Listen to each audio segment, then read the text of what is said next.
El negocio de ponernos en veredas enfrentadas. Y yo estoy seguro, absolutamente convencido, que a todos y a todas las argentinas, cada muerte les duele por igual. Es una pérdida que quisiéramos que no hubiera ocurrido. Pero en medio de tanto dolor lo que hay que hacer es sobreponerse y avanzar. Y avanzar. Alguien me dijo cuando la pandemia empezó, no hagas nada, dejá que todo ocurra porque se van a contagiar igual, que mueran los que tengan que morir. Pero yo no me quedé con esa idea. Y la verdad es que hice todo el esfuerzo, con todos los que estamos acá. Como decía Axel recién. Primero, para poner a la salud en el lugar que correspondía. Porque la salud había sido degradada. Solo hagamos memoria. El Ministerio de Salud no existía. Las vacunas se vencían en los depósitos de la aduana. Y una enfermedad como el sarampión, que estaba erradicada en la Argentina, volvió. Porque las vacunas contra el sarampión quedaron olvidadas en esos galpones. Y allí tuvimos que salir rápidamente a construir hospitales que habían quedado a medio hacer y que no querían que terminen de hacerse porque se llamaban hospitales Néstor Kirchner. Y tuvimos que salir a hacer un montón de hospitales modulares en todo el país para ayudar la demanda, a satisfacer la demanda de muchos argentinos que se enfermaban con un virus que hasta el día de hoy no encuentra el remedio, no encuentra el modo de curarse.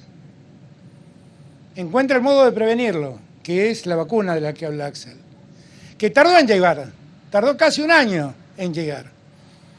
Y cuando llegó fuimos a buscarla y recorrimos todo el mundo y hablamos con todos, absolutamente todos. Y fuimos de los primeros países en empezar a vacunar en diciembre del año pasado.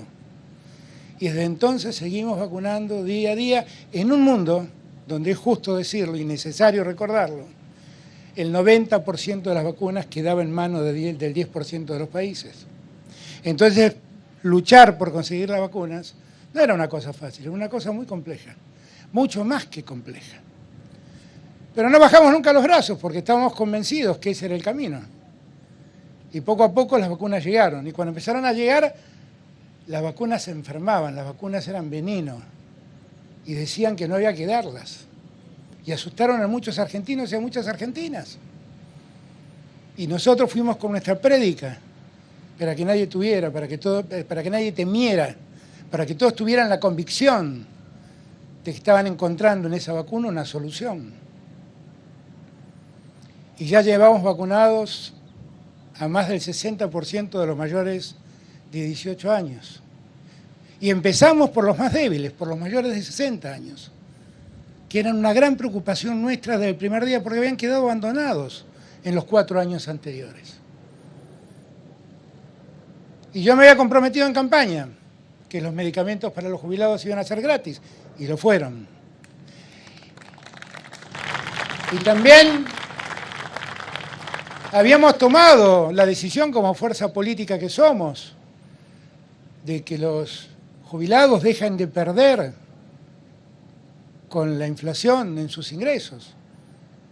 Y fuimos cuidando que los ingresos de los jubilados no queden por debajo de la inflación. Y ahí anunciamos ayer, o antes de ayer, no me acuerdo cuándo, un bono que se sumará al aumento que llegue posteriormente en septiembre, un bono que se cobrará en agosto y que después vendrá el aumento de septiembre. Y estaremos muy atentos a ellos porque quien ha trabajado toda una vida merece vivir tranquilo cuando alcanza la adultez. Lo merece, claramente lo merece.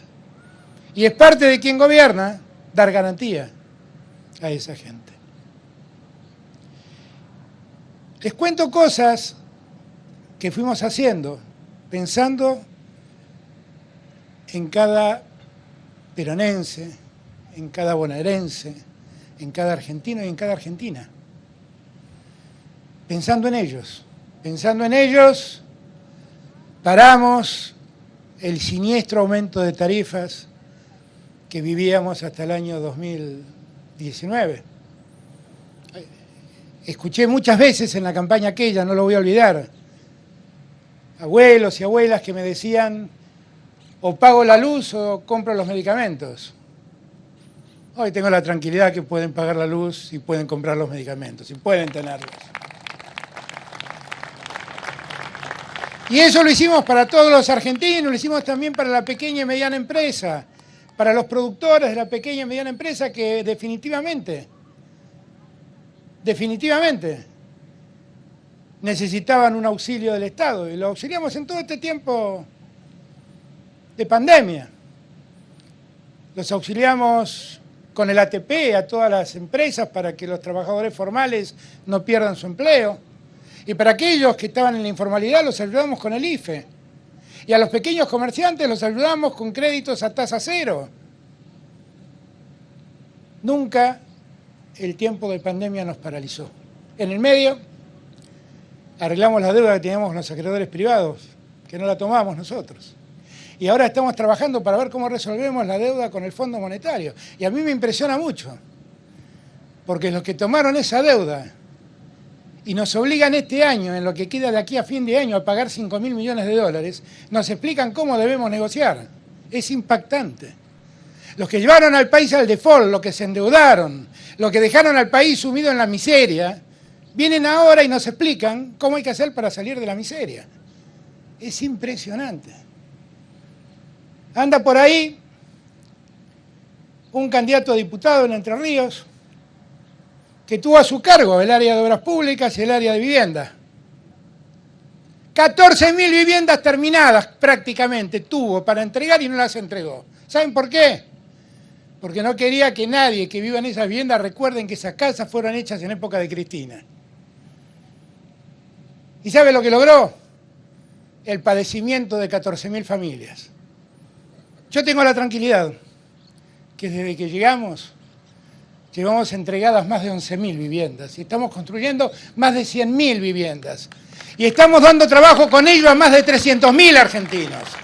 Ayer lo hablaba con Jorge Ferraresi. Cuando fui candidato, estaba en Mar del Plata haciendo campaña y dije que iba a crear el Ministerio de la Vivienda. Porque necesitaba que hubiera un hombre o una mujer que solo pensara en la vivienda de los argentinos. Porque no es posible que en el siglo XXI argentinos y argentinas estén penando por un techo. No es posible. Y no es posible que esté penando el que alquila cada 2 años, que se le vence el contrato, ver lo que va a tener que enfrentar cuando el contrato se venza. No es posible. Y esas cosas no las arregla el mercado. Por más que algún diputado porteño, ahora un pretenso, un candidato porteño, haya dicho que el UBA fue una gran solución, el UBA fue una gran frustración para la Argentina. Fue un negocio para los bancos.